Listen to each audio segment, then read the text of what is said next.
Paalala lang po mga kaibigan, wala pong makapagsasabi kung ano ang lalabas na numero sa bawat draw sa Swertres.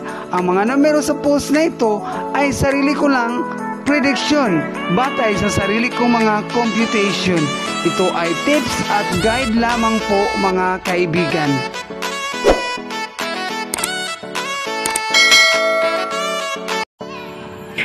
Narito ang previous result kahapon sa November 23. For the 3D Swertres Lotto result, 2 p.m. drew 477 and 5 p.m. drew 927. 9 p.m. drew 990. For the 2D Easy2 Lotto result, 2 p.m. drew 1208. 5 p.m. drew 28 and 31. 9 p.m. drew 03 and 22. For the SCL local result in Mindanao, 10:30 a.m. drew 303. 3 p.m. drew 621. 7 p.m. drew 321. For the STL local result in Visayas, 10:30 a.m. drew 850. 3 p.m. drew 798. 7 p.m. drew 802.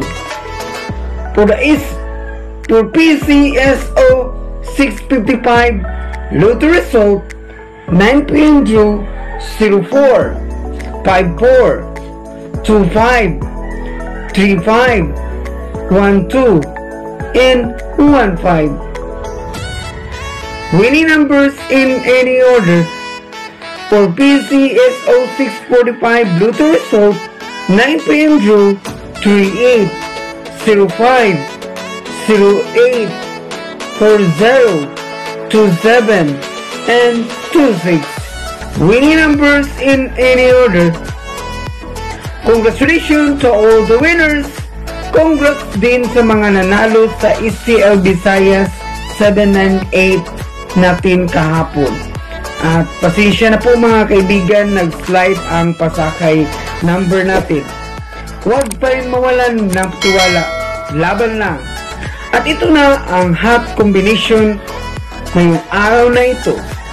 Hot number, pasakay, STL, at ang EC2. All due pa rin mga kaibigan sa 2 p.m., 5 p.m. and 9 p.m. due. Ngayong araw na ito, huwag kalimutan mag-target at rumble para makasiguro tayo sa palalo. Maraming salamat po.